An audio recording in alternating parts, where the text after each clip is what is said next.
wa neno la Mungu lililo hai. Mahali hapa ni eneo la Saku, na kama unavyotuona sisi ni watumishi wa Mungu kutoka kanisa la FPCT mchi wa makimbilio ambalo liko maeneo haya ya Saku, na unayemwona amevaa suti ya kijivu ndo mchungaji wa kanisa la FPCT eneo hili la Saku mji wa makimbilio. Nikukaribishe sana uweze kusikiliza neno zuri la Mungu, lakini pia uweze kuungana na watumishi wa Mungu ambao wana safari ya kwenda mbinguni. Unayesikia sauti yake analeta habari hizi ni mtumishi wa Mungu anaitwa Jackson Mwenda, mchungaji wa kanisa la FPCT ambalo liko kule maeneo ya Mbondole, ni FPCT Mlima Sayuni Mbondole Mwembe. Inawezekana kama umekuwa ni mfuatiliaji wa habari mbalimbali za Radio Wapo utakuwa umeshanisikia sana katika vyombo vya Radio Wapo, otherwise umeshaniona sana kwenye televisheni kupitia kingamuzi cha Azam TV namba 12 utakuwa umeshaniona, au Star Times ulikuwa umeshaniona tayari. Nikukaribisha, na kama hujawahi kuniona basi anza kufuatilia vipindi hivyo kupitia Radio Wapo au kupitia Star Times au Azam TV channel namba 12. Siku ya siku utakuja kuniona, au kwenye mitandao ya kijamii ukiandika Jackson Mwenda kwenye YouTube utaniona, ukiandika Jackson Mwenda TV utaniona na utapata matukio mengi yako pale. Nikukaribisha sasa moja kwa moja uweze kusikiliza habari njema ambazo tumekuletea jioni ya leo bahari hapa katika viwanja vya Saku. Tunawapenda watu wote wa Saku, tunawapenda wa baba wote, wa mama wote, wa kaka wote, wa dada wote. Tunawapenda sana, na tumekuja si kwa sababu ya kutazama dini ya mtu, lakini pia ni kwa sababu wewe ni mwanadamu. Tumesikia habari mbalimbali kupitia nyimbo mbalimbali, waimbaji mbalimbali wameimba, lakini tumemsifu Mungu katika viwango vya tofauti, na ni kwa ajili ya wewe unayesikiliza na kutazama. Mungu akubariki. Chukua nafasi yako, kutega sikio, upokee ujumbe ambao unatoka katika neno la Mungu, Biblia takatifu. Na moja kwa moja nitamruhusu msomaji ambaye nimeshazungumza naye ili aweze kusoma, halafu utege sikio lako maandiko hayo yanahusiana nini. Lakini kama unaweza kuweka kumbukumbu ya maandiko hayo, unaweza kuandika somo nasema zingatia moyoni mwako na ufanye maamuzi. Zingatia moyoni mwako ufanye maamuzi. Jioni ya leo ambacho kimetufanya tuje hapa ni kwa sababu ya kukumbusha wewe kwamba una nafasi ya kuzingatia na kisha ufanye maamuzi. Si jambo jepesi, lakini ni lazima ulifikiri na kisha ufanye maamuzi. Karibu msomaji katika kitabu cha Luka sura ile ya 15 kuanzia mstari wa 11 hadi 24. Mungu akubariki sana, karibu some. Asante. Luka 11 mstari wa Luka sura 15 mstari wa 11, Biblia inasema akasema mtu mmoja alikuwa na wana wawili. Yule mdogo akamwambia babaye, baba, nipe sehemu yangu mali inayoniangukia. Akawagawia vitu vyake. Hata baada ya siku si nyingi, yule mdogo akakusanya vyote, akasafiri kwenda nchi ya mbali, akatapanya mali zake huku kwa maisha ya uasherati. Alipokuwa amekwisha tumia vyote, njaa kuu iliingia nchi ile. Yeye naye akaanza kuhitaji. Akaenda akashikamana na mwenyeji mmoja wa nchi ile, naye alimpeleka shambani kulisha nguruwe kabisa. Akawa akitamani kujishibisha kwa maganda waliokuwa wanakula nguruwe, wala hapana mtu aliyempa kitu. Alipozingatia moyoni mwake, alisema, ni watumishi wangapi wa baba yangu wanaokula na kunywa na kusaza, na mimi hapa ninakufa kwa njaa. Nitaondoka nitakwenda kwa baba yangu na kumwambia baba, nimekosa juu ya mbele yako, sisitahili kuitwa mtoto wako. Nifanye kama mmoja wa watumishi wako. Akaondoka akaenda kwa babaye. Alipokuwa angali mbali, baba yake alimwona, akamwonea huruma, akaenda mbio, akamwangukia shingoni, akambusu sana. Yule bwana akamwambia, Baba, nimekosa juu ya mbingu na mbele yako. Sistahili kuitwa tena mwana wako tena. Lakini Baba aliwaambia watumwa wake, nileteni upesi vazi bora, ukamuvike, utieni na pete kidoleni, na viatu miguuni, leteni ndama yule aliyenona, tukamchinje, nasi tule na kufurahi, kwa kuwa huyu mwanangu alikuwa amekufa, naye amefufuka, alikuwa amepotea, naye ameonekana. Wakaanza kushangilia shangilia kwa Bwana Yesu. Haleluya, haleluya.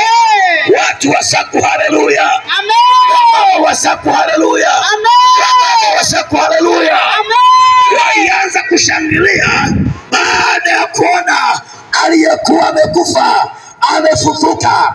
Sikiliza nikwambie, ni habari nzuri sana ambayo tumeleta kwako wewe mwanadamu unanisikia, wewe babu unanisikia, wewe mama unanisikia, wewe kaka unanisikia, na wewe dada unanisikia.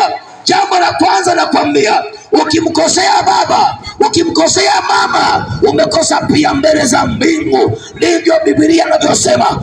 Huyo kijana baba yake tusema alikuwa ni tajiri, alikuwa na mali nyingi, alikuwa na mifugo wengi, na yule kijana alikuwa ni mvivu wa kazi. Sema kazi. Alikuwa ni mvivu wa kazi. Yeye kazi yake alikuwa anatazama, baba ana mali, baba ana hela, ana majumba, ana viwanja, ametajirika, kwa akaregea akawa ni mvivu, hataki kufanya kazi. Mwisho wa siku akawa ni muhuni kama wahuni wengine, akawa ni mtu wa kutamani mali za wengine. Alipoona mali za wengine hawezi kuzipata, akaanza kutamani mali za baba yake. Akawaza, hivi baba ni muue au nifanyeje? Akaenda akiwa amechanganyikiwa kwa akili zake, akili zimevurugika. Akamfuata baba, baba, leo ni leo, usipokubaliana na mimi liwalo na liwe, ninakuja kwako, ninachokitaka kwako, naomba unipe sehemu ya mali zangu inayoniangukia. Utafikiri kwamba yeye alizitafuta, kumbe hajini baba alihangaika kutafuta. Yeye akaona kwamba amlazimishe baba yake amugawie urithi kabla baba hajafa. Haleluya. Amen. Alipowaza hayo maneno, kweli tunaona anamfuata baba yake, anamwambia, baba, mimi nataka unipe cha kwangu Bwana. Nimechoka kuwa hapa, nimechoka kuwa mtoto wa mama, nimechoka kula chakula cha shikamoo. Mimi nataka mwenyewe niende zangu ninakojua, nikatafute ninavyoelewa. Yule baba hakuwa na hiana juu ya mtoto, akasema, ili nisije nikagombana naye, asije kanivizia, usikakanipiga na shoka, ngoja tu nimgawie vya kwangu, nimupe viwo vya kwake, halafu yeye achukue hatua. Kama naondoka aondoke. Alikuwa na watoto wawili, akachukua mali za yule mdogo akampa, na yule mdogo alipoona kwamba amepewa mali zake, alichokifanya ndugu zangu, aliondoka akaenda sehemu ya nchi ya mbali. Alipofika huko sehemu ya nchi ya mbali, huko ambako kuna machangu doa, huko ambako kuna wahuni, huko ambako kuna wazinzi, huko ambako kuna wanaojiuza mili yao. Alipofika huko akasema, sasa simamo ndo haya, kijana ambaye tulikuwa tunamtaka sindo huyo, amekuja na hela za kutosha. Wakaanza kumchuna, wakamchuna mpaka viatu, wakamchuna mpaka mavazi, wakamchuna mpaka nywele. Akaonekana ni mtu chizi tu, akabaki hana chochote. Alipofilisika, Biblia inasema hakuna aliyemhurumia, hakuna hata mmoja aliyemwonea huruma. Hata watu wakaanza kuona kwamba huyu hastahili. Wademu waliomchuna wakaona sasa hafai, maana hana chochote. Sikiza nikwambie, mwanangu atakupenda, mwanamke atakupenda ukiwa uko vizuri. Huwezi ukapendwa kama huna chochote, huwezi ukapendwa kama wewe una kazi. Lakini pia unapendwa kwa namna gani? Unapendwa kama unapendwa kwa huni, utabakia mikono mitupu. Yule kaka akabaki yuko mikono mitupu, hakuna aliyemhurumia, anatembea miguu mitupu. Aliyekuwa ametoka nyumbani na viatu, aliyekuwa ametoka nyumbani na suruali nzuri, aliyekuwa ametoka nyumbani na shati nzuri, amefilisika na hana chochote kile. watu wakaanza kumzihaki, hakuna aliyemwonea huruma. Na baada ya hapo kinachoendelea, alienda kutafuta kibarua, vibarua vyenyewe akakosa, akaishia kupata vibarua vya ajabu ajabu vya kulisha nguruwe, na hakuna ambaye anamwekea posho la chakula. Anafanya kazi ya kulisha nguruwe na wala yeye hana posho la chakula. Kilichoendelea nini? Baada ya kuona na hangaika na njaa, anakula makombe ya chakula cha nguruwe, yale maganda ambayo ni sawa sawa na maganda ya vitu vichafu, akawa anakula hivyo. Lakini anakatafakari moyoni mwake, akawaza, mimi kwani niliua nyumbani kwetu? Si nilichukua tu kile ambacho baba alinipa? Akaanza kutafakari maisha yake, akaanza kutafakari mateso anayopata, akaanza kutafakari hali aliyokuwa nayo kule nyumbani. Akakumbuka kwamba hapana, bado mimi nina haki ya kwenda nyumbani, na hata kama nimemkosea baba yangu, lakini nimekosea Mungu wangu, nitaenda kama mtu mtumwa na nitamwomba baba yangu anisamehe ya kwamba nimekosa mbele zako baba, lakini nimekosa mbele za Mungu aliye hai. Sikiliza nikwambie, wewe mwanadamu unanisikia mahali hapa, kama wewe una mapatano na dunia, ukumbuke kabisa kwamba dunia inapita mambo yake. Yule kijana mapatano yake ilikuwa ni kati ya dunia na yeye. Hakuwaza wala kutafakari habari za Mungu, wala hakumwona baba kuwa ni kitu. Alimzana baba yake, akaona kama baba sio kitu chochote, amepitwa na wakati, akaondoka. Na mara akaondoka, lakini mali zikaisha zote. Alipozingatia, alipofikiria, alipotafakari, akasema, mimi nitarudi kwa baba. Sema amina. Akasema, mimi nitarudi kwa baba. Sikiliza nikwambie, kama wewe huna baba, wewe una bahati mbaya, lakini walio na baba hao wana bahati njema. Lakini ukumbuke, hata wewe uliye naye baba siku moja ataondoka duniani. Ninachokwambia ni kimoja, kwamba tunaye baba ambaye anadumu milele yote.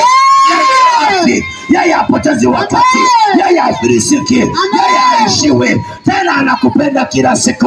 Huyo ndiye ambaye anakuletea habari zako, ambaye anaziletea habari zake kwako, na kuletea habari zake kwako ili usikie na ufanye maamuzi kwa kuzingatia moyoni mwako. Sikiliza nikwambie, yule kijana alipofikiria habari za kule nyumbani alikotoka, sema sema aliamua, akapanga bajeti za safari ya kurudi nyumbani.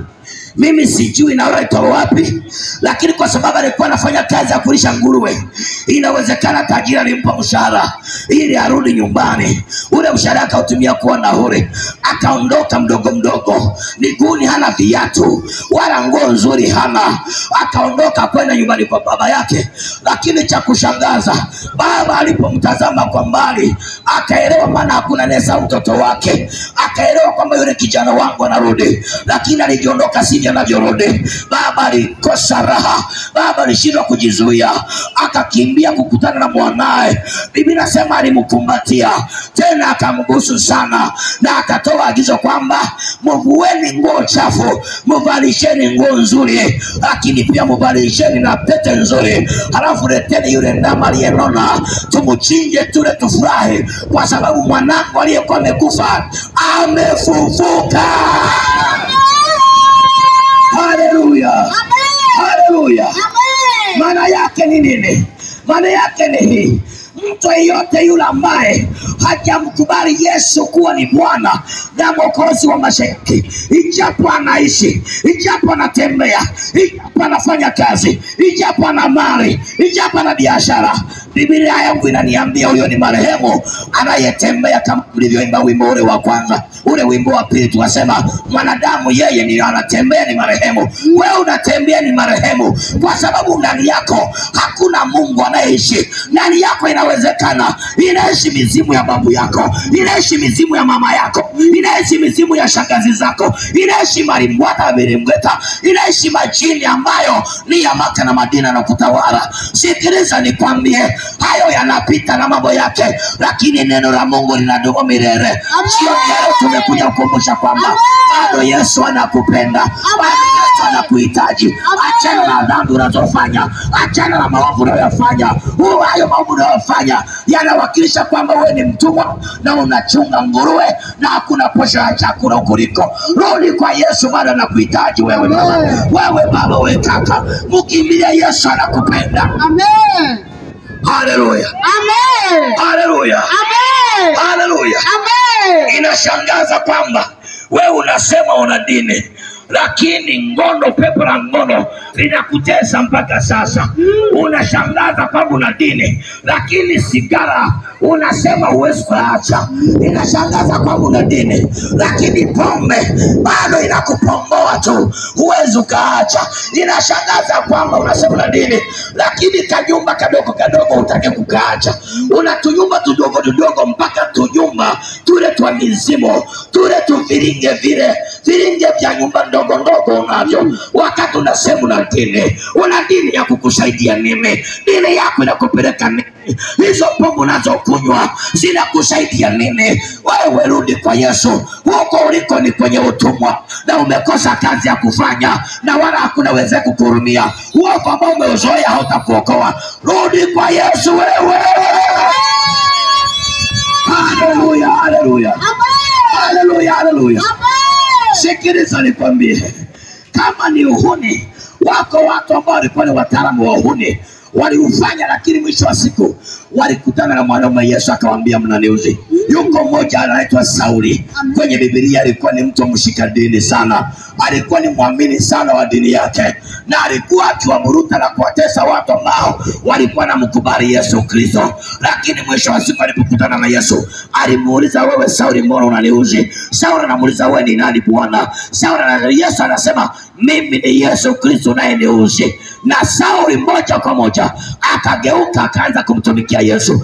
Achana na hizo njia ambazo unazifuata. Jioni ya leo hii ni habari njema kwa ajili yako, tumeileta kwa ajili yako wewe kijana. Acha na mambo ya ujana. Kama ni ujana, hata sisi ni vijana. Kama ni ujana, hata sisi ni vijana. Maisha ya ujana tumeyapitia na tumeona hasara yake na faida yake. Toka huko uliko kwenye giza, achana na mambo ya dhambi. Hakuna pekee kurumia kwenye dhambi. Toka uje kwa Yesu. Sema amina. Amen. Shangilia Yesu kwa Bwana. Amen. Shangilia Yesu kwa Yesu. Shangilia makofi kwa Bwana. Haleluya. Haleluya. Amen. Inashangaza, neno la Mungu linasema mwanadamu yeyote ambaye alizaliwa na mwanamke, siku zake za kuishi ni chache, nazo zimejaa tabu. Kama ni tabu, rafiki yangu, hata kama ungekuwa ni Paul Mabura, huwezi kukwepa tabu. Tabu bado unazo. Hata kama ungekuwa na pesa, umezurundika kwenye benki ambayo ni benki ya nje, lakini bado wewe unaitwa ni tabu. Tabu unazo, na siku moja utatoka duniani, utarudi kule ulikotoka, kwa sababu wewe ni mavumbi. Sasa ukirudi utaenda wapi? Maana mshahara wa dhambi ni mauti, bali karama ya Bwana ni uzima milele katika Kristo Yesu aliye hai. Jioni ya leo inatakiwa ufanye maamuzi. Zingatia moyoni mwako, uamue kurudi kwa baba yako aliye hai.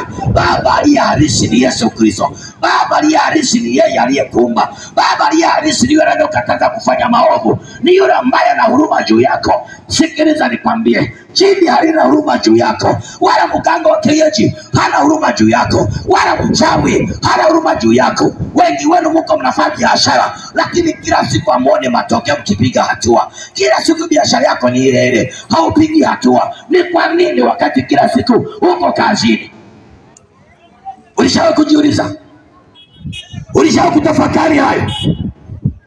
Na je, kama unaweza kufanikiwa dunia nzima, pesa zote za duniani zikawa ni za kwako wewe, hivi kweli utaenda nazo wapi? Duniani, mbinguni utaenda nazo? Haujui kama wewe ni mwanadamu wa kupita, na ya kwamba kila mmoja atarejea kwa Mungu wake aliyemuumba.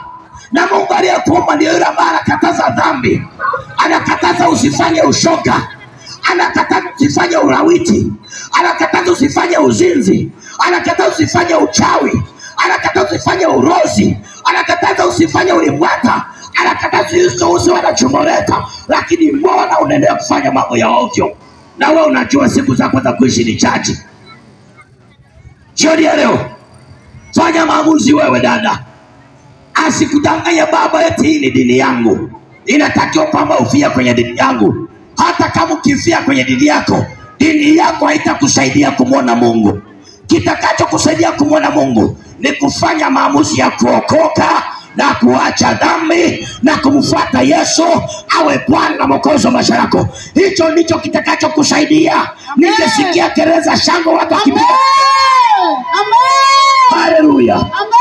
Haleluya. Kwa nini wewe baba unajiita ni baba? Unasema ni mkuu wa kijiji, ni mkuu wa eneo. Kazi yako ni kuchukua pesa za watu. Kazi yako ni kufufua miili ya watu wamekufa. Kazi yako ni kula miili ya watoto wachanga ambao wamekufa. Kazi yako ni kuwafanya ndugu wawe mazezeta kwenye nyumba yako. Kazi yako ni kuwafanya wengine uwageuze kuwa migongo ya kutumia wewe kwenda kwenye kazi zako za uchawi. Kwa nini?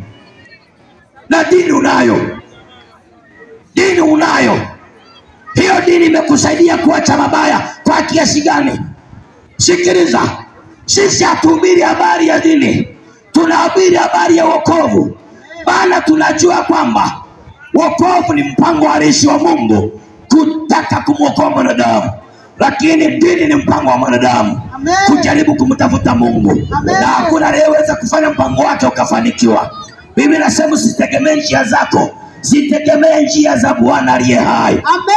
Achana na mfumo huo ulionao. Zingatia moyoni mwako ya kwamba Yesu aliye hai, aliyekufa akafufuka, anakutaka ubadilike. Anakutaka ubadilike.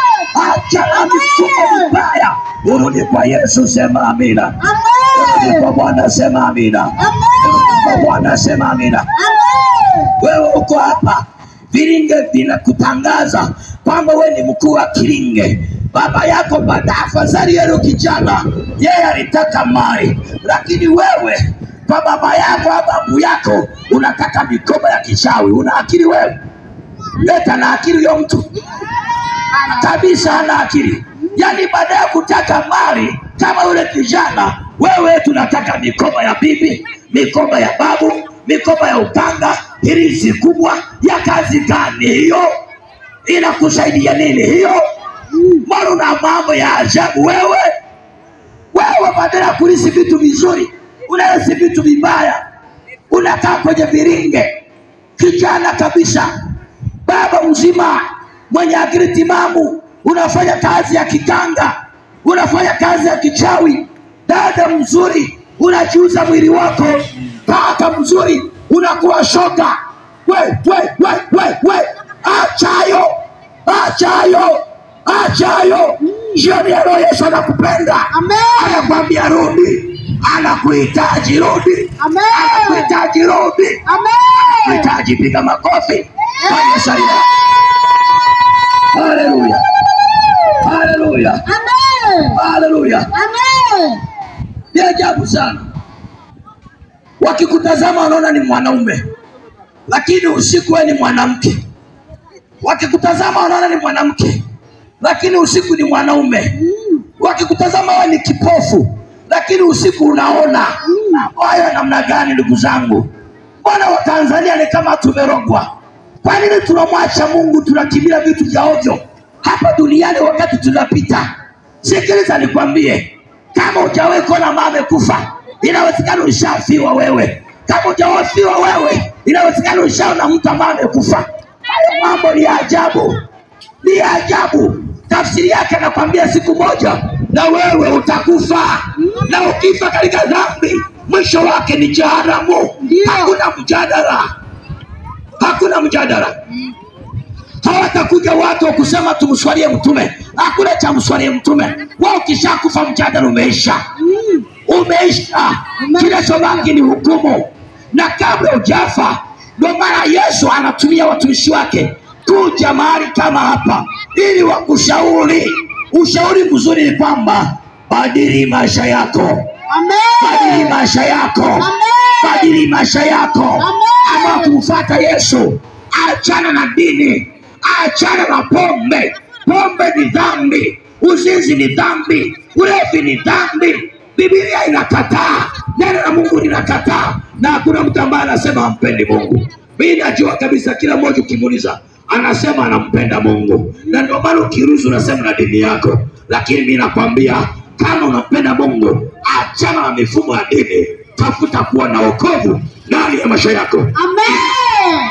Haleluya. Amen. Wenzako, sisi maisha ya kula kuku ndio tunaishi. Zamani kuku zetu walikuwa na kula wala ambao wanakalia vigoda. Yaani wanakalia vigoda. Ukimwangalia unaona ni mtu mwenye heshima. Lakini mara anapokaa yeye kiti chake ni kigoda chenye miguu mitatu kikiwakilisha pembe tatu za ajabu ajabu. Halafu yeye anakula kuku, anakuambia anakutengeneza dawa, yeye anakufungia mavi ya kuku kwenye kitambaa cheusi, anakukabidhi kwamba hii ni hirizi na pumua. Sasa mikosi inaondoka. Kumbe amekufungia mikosi ya ajabu ajabu. Toka huko wanakulia hao. Janjaruka wewe mwana wale, janjaruka. Amen. Waganga ni washenzi hao. Wachawi ni washenzi hao. Hawana chochote, hao ni washenzi tu. Wachawi ni mende, wachawi ni kunguni, wachawi ni panzi. Hao tunawakanyaga, tunawasigina, na tunawaua. Maana tumepewa mamlaka ya kukanyaga nyoka na nge na nguvu zote za yule mwovu shetani. Hakuna cha kututisha. Amen. Ningetamani kusikia sauti ya kelele za shangwe. Watu kupiga vigelegele. Haleluya. Haleluya. Amen. Bali hapa kuna wengine mkilala ikifika masaa kama yamefika jioni, mnaanza kuwa na woga, mnaanza kujiuliza itakuwaje, saa 2 itakuwaje, hivi itafika asubuhi nikoje? Maana wewe unageuka kuwa fisi, unageuka kuwa gari la yule ambaye anajiita ni mjanja, anakukalia mgongoni, anakupeleka nakotaka. Unabeba misukule yake, unapeleka kwenye kijiji ambacho amekitengeneza cha kufanya biashara misukule. Halafu asubuhi unaamka umechoka, hata una nguvu za kufanya kazi. Sikiliza nikwambie, ukitaka kuwashinda hayo, kimbilia kwa Yesu aliye hai. Yeye ndiye anayeweza kukupa nguvu ya kushinda yote. Ana nguvu Yesu za kuwapinga wachawi, ana nguvu Yesu za kuwapinga waganga, ana nguvu Yesu za kuyapiga majini. Basi yote yanawezekana. Piga makofi na kwa Bwana aliye hai. Haleluya. Amen. Haleluya. Amen. Yule kijana kazingatia, aliporudi kwa baba yake, Biblia inasema walivalisha vazi nzuri. Sikiliza nikwambie, ukija kwa Yesu rangi yako lazima ibadilike. Sio rangi ya kutumia vipodozi, hapana. Ni mafuta ya Roho Mtakatifu yatashuka kwako na wewe utageuzwa. Tabia yako itabadilika. Hata kama ulikuwa jambazi, hata kama ulikuwa mchawi, hata kama ulikuwa mwizi, hata kama ulikuwa maraya, tabia zako zitabadilika na utaitwa mtoto wa Mungu aliye hai. Utaitwa mtoto wa Mungu aliye hai. Jioni leo tunakushauri, rudi kwa Mungu wetu, rudi kwa Mungu wetu. Achana na miungu ya babu zako, achana na miungu ya majini, achana na miungu ya mizimu. Rudi kwa baba yako, rudi kwa baba yako. Baba aliye hai anakuita, huyu Mungu anakuita, Yesu anakuhitaji wewe. Achana na uhuni unaofanya. Amen. Haleluya. Amen. Haleluya. Amen. Haleluya. Amen. Wakati tunakwenda kufika mwishoni, acha nimalizie ujumbe huu wa neno la Mungu katika kitabu cha Isaya sura ile ya 55 na ule mstari wa 7. Nitakuwa nimemaliza Isaya 55 mstari wa 7. Msomaji wangu naomba usome. Nitasoma kwa msaada wa Bwana. Amina. Isaya 55 na mstari wa 7, Biblia inasema, ndio, mtu mbaya na aache njia yake, aache njia yake, mawazo yake. Nitarudia tena. Nitarudia kwa msaada wa Bwana. Haleluya. Mtu mbaya na aache njia yake, aache njia yake, na mtu asiye haki aache mawazo yake, acha mawazo yako, na mrudie Bwana, umrudie Bwana, naye atamrehemu, naye atakusamehe, na atamrejea kwa Mungu wetu, urejee kwa Mungu wetu, naye atamsamehe kabisa, naye atakusamehe kabisa. Amen. Haleluya. Amen. Haleluya. Amen. Haleluya. Amen. Ni ushauri unaopewa jioni ya leo ya kwamba wewe mtu mbaya, mtu mbaya ambaye ni mganga wa kienyeji, ambaye ni mzinzi, ambaye ni mchawi, ambaye ni mulevi, ambaye ni muhuni, ambaye ni mfiraji, ambaye ni murawiti, ambaye ni shoga, ambaye ni msagaji, acha njia zako mbaya wewe, acha mawazo yako mabaya wewe. Kunywa pombe ni mawazo mabaya, kuuza pombe ni mawazo mabaya. Wengine wamefika mbali wakatengeneza pombe zinazoitwa smart chini, yani ni chini smart. Ni ajabu sana, hii dunia imeisha kweli. Eti smart chini, smart chini. Jamani. Alafu mtu na akili zake anaenda dukani anasema nipe smart chini. Aya, ni vitu vya ajabu sana. Kijana na akili zako, baba na akili zako, wewe ndada na akili zako, unasema nipe smart chini. Jamani, haya mambo jamani, tunaenda wapi ndugu zangu? Na hizo smart chini, hivi kweli ukifikiria zinakupeleka wapi? Yani wewe unakubali smart chini? Hivi smart chini maana unakosa uongee nini? Smart chini eti chini, smart chini kwa Kiswahili wanasema eti ni chini mzuri. Kuna jamani. Acha nikwambie chini maana yake ni nini. Chini nikwambie maana ya chini. Wewe ambaye labda una imani ya chini, unaenda dukani unasema nipe smart chini. Chini maana yake ni pepo mchafu ambaye mwanzoni walikuwa ni malaika wazuri mbele za Mungu, waliokuwa wanafanya kazi ambayo Mungu alikuwa anawaagiza kufanya, lakini kupitia shetani ambaye wakati huo alikuwa anaitwa Lucifer,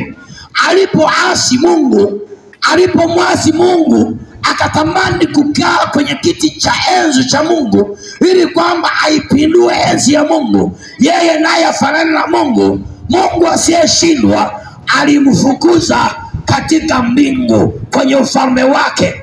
Alipomfukuza, Biblia inasema shetani alishawishi theluthi tatu ya malaika akafukuzwa nao. Na sasa hao waliofukuzwa naye shetani ndio wanaitwa majini. Piga kelele useme washindwe. Haleluya. Amen. Wakafukuzwa mbinguni pamoja na baba yao shetani, ambaye alikuwa ni mkuu, ambaye alikuwa na kitengo cha kutengeneza ile hali ya music. Akipandisha huku music inatoka, akirudi huku music inatoka. Na malaika waliokuwa na mtii Mungu walikuwa wakisujudu mbele za Mungu na kumwabudu Mungu kupitia zile music alizokuwa anazitoa. Leo hii shetani ndiye amekuja akageuza habari ya music ile ambayo ilikuwa ni nzuri mbinguni, akatengeneza music ambayo tunaita vigodoro au nini, wanasema nini ile nyingine ambayo wanacheza wanaitaja ile ambayo hiyo shengere ambayo wanawake wengi wanaamua kupandisha nguo hapa panabaki pekundu, halafu wanaanza kucheza, yani wanawanga mambo ya ajabu, eti wanafanya sengeri. Sengeri ni pepo la kuzimu. Sengeri ni muziki wa kuzimu ambao umeletwa na shetani ili kuharibu dunia yetu ambayo Mungu ametuweka ili kwamba baadaye turudi kwake. Sasa ili kwamba shetani afanikiwe kuwa na watu wengi, ndio anazuazua mambo, mara sumatijini, mara sengeri, mara sijui vigodoro. Jamani, nawaambia dunia hii imepita, inaisha. Teni inalewalewa, inakaribia kuanguka, na walevi wataanguka ndani yake, wazinzi wataanguka ndani yake, waganga wataanguka ndani yake, waongo wataanguka ndani yake, wezi na majambazi wataanguka ndani yake. Kama utaikuanguka ndani ya dunia ambayo imechoka, kimbilia kwa Yesu aliye hai. Yeye akutakase. Achana smart chini. Hakuna jini mzuri, hakuna jini safi. Jini ni jini, na majini yatahukumiwa pamoja na baba yao shetani, na waliomfuata shetani wote wanaenda jehanamu, na waganga wa kienyeji na hao wachawi wanaenda jehanamu. Haleluya. Amen. Unashangaa eti mimi nina dini, halafu nasema eti hili ni duka langu la nini la dawa za nini za asili. Nikienda huko nitakutana na pembe limo kwenye hilo duka. Nikienda huko nitakutana na kitu ambacho naweza kikatengeneza kikamzuru mtu mwingine, akawa chizi, akawa mwehu, lakini ni duka la dawa za nini za asili. Halafu mimi nina dini. Hiyo dini, hiyo ni usuli na dini za dawa za asili zinazoweza kumfanya mtu awe mwehu, awe zezeta, awe mume wake afanywe limbwata. Ni dini ipi ambayo inaniruhusu mimi nifanye hayo? Sikiliza nikwambie, nataka niseme ukweli. Dini zote ni nzuri, lakini matendo ambayo wana dini wanafanya ndio mabaya. Ndio mabaya. Maana hakuna Mungu anayependa uchawi, hakuna Mungu anayependa ulevi, hakuna Mungu anayependa kunywa kidogo lakini usilewe halafu baadaye uende kanisani. Hayupo Mungu huyo. Hayupo. Dini zote ni nzuri, lakini shetani aligeuza maisha ya wanadamu kuwa watu ambao ni wabaya ndani ya mioyo yao. Lakini Yesu ametuagiza leo jioni ya leo kwamba tuje tutangaze, mtu mbaya aache njia zake mbaya, na mtu mwovu aache mawazo yake mabaya, arudi kwa Mungu wetu, naye atamsamehe kabisa. Sikiliza nikwambie, inawezekana wasemu na Mungu wako, lakini jioni leo tumeleta Mungu wetu aliye halisi, ambaye yuko halisi, aweze kugeuza maisha yako. Hata mimi unavyoniona hivi, ni yeye aliyenigeuza. Mwanzo sikuwa hivi nilivyo, hata unaowaona hawakuwa hivi walivyo, ni yeye aliyewageuza. Na jioni leo anataka kugeuza na wewe umugeukia yeye, ili yeye afanye mapenzi yake yatimizwe kwako. Sema amina kubwa. Sema amina kubwa. Sema amina kubwa. Haleluya. Amen. Tunapiga marufuku kwa jina la Yesu. Hakuna uganga wala uchawi ndani ya Sako. Ndani ya Sako. Tunafukuza waganga wa kienyeji, tunafukuza wachawi, tunafukuza membazi wa Freemason, tunafukuza membazi wa Illuminati ndani ya Sako, tunafukuza mashoga ndani ya Sako, roho za ushoga, roho za Freemason, roho za Illuminati, roho za uganga, roho za uchawi, kwa jina la Yesu tunazifukuza ndani ya Sako. Hatutaki roho hizo zitawale mahali hapa. Anayepaswa kutawala ni Yesu aliye hai. Yesu mwokozi wa ulimwengu anapaswa tawala. Siku ya leo tunatangaza hiyo ilizi ambayo unatumia, tena iko kiunoni mwako sasa hivi, nyingine iko kwenye kwapa lako, halafu unajifanya huko busy na simu touch, lakini ni kwa sababu unaogopa hili lisifike kwako hili neno. Sikiliza nikwambie, hiyo ilizi naichoma kwa jina la Yesu, ambayo iko kifuani mwako, ambayo iko kwenye mkono wako, ambayo iko kiunoni mwako. Hiyo ilizi naichoma. Huo uchawi na uchoma, huo uganga ambao unatega kwenye biashara za wengine, ili kwamba unachukua pesa zao. Sioni leo utachukua pesa hata kidogo, kwa damu ya kondoo, kwa damu ya kondoo. Na ninakwambia wewe ambao una kazi ya kuvunja nazi njia panda, siku ya leo kuanzia sasa ukienda kuvunja nazi njia panda, yale yote ambayo utakuwa umenuia yatageuka kwako wewe mwenyewe. Ndicho ninavyotangaza. Na jioni lazima urudi kwa Yesu. Amen. Lazima kubali kuokoka. Amen. Lazima kubali Yesu. Amen. Lazima muamini Yesu. Amen. Hizo pomba ambazo unakunywa zitakupomboa na utapombeka vibaya mno. Na mwisho wa siku utasema, ngoja niende kwa Yesu, ngoja nirudi kwa Yesu, ngoja nimkimbilie Yesu. Hilo jini smart ambalo wewe unatumia litakuchibua kabisa kabisa, ambapo utachanganikiwa. Na mwisho wa siku utasema ngoja niende kwa Yesu. Kwa nini usiache hiyo riziki? Kwa nini usiache uchawi? Kwa nini usiache dhambi zako?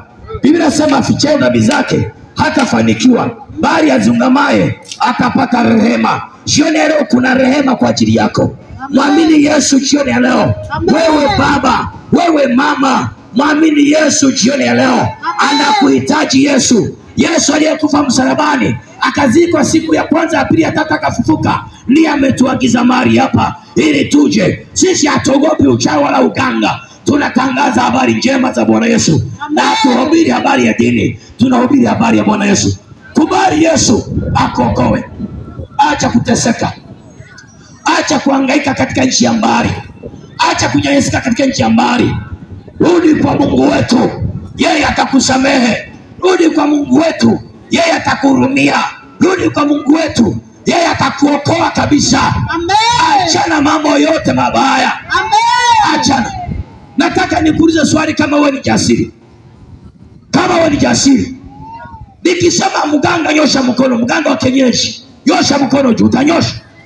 Nikisema mrevi, nyosha mkono juu, utanyosha. Nikisema mchawi, nyosha mkono juu, utanyosha. Nikisema wewe kahaba na maraya na changudoa, nyosha mkono juu, utanyosha. Lakini mbona unayafanya hayo? Kwa nini usione kama hayakufai? Nikisema wewe mvuta sigara, nyosha mkono juu, utanyosha.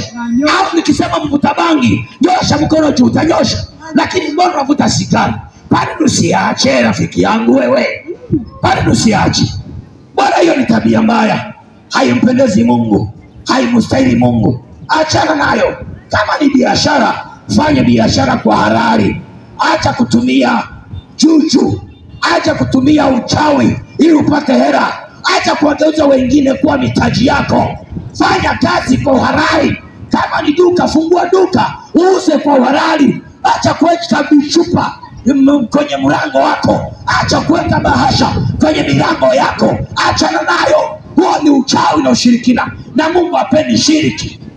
Hiyo ni kitabu kitakatifu Biblia au kitabu kitakatifu Qur'ani, haipendi mtu yeyote ambaye anafanya shiriki. Achana na shiriki. Wewe mtu unayesikia, naomba tumwabudu Mungu wakati tunakwenda kuombea watu ambao wako tayari kufanya shauri. Haijalishi utaona kama ukija hapa watasema leo amekana dini yetu, halafu unaogopa kwamba atakufuata usiku kuja kukuangamiza. Hapana, utakuta mahali kuna maelekezo akakuelekeza. Ukiyafanya maelekezo hata bila wewe kujua, tayari utakuwa umemwamini Yesu, na Yesu atakuwa ni Bwana na Mwokozi wa maisha yako. Mshangilie Yesu kwa makofi, useme karibu kwa ajili ya kumwabudu Mungu kwa fupi. Na baada ya hapo tutakwenda kuomba, tukiwaelekeza watu, watumishi wa Mungu wazuri, wadada wazuri, wamama wazuri ambao wamekubali kumpa Yesu maisha yao na kumfuata. Kumbuka sisi ni kanisa la FPCT mji wa makimbilio ambalo liko hapa jirani hapa katika mji wetu wa Saku. Na wewe uje kanisani ukutane mchungaji Emmanuel Kimwaga ambaye namkabidhi kwa sasa. Mungu akubariki sana. Amen.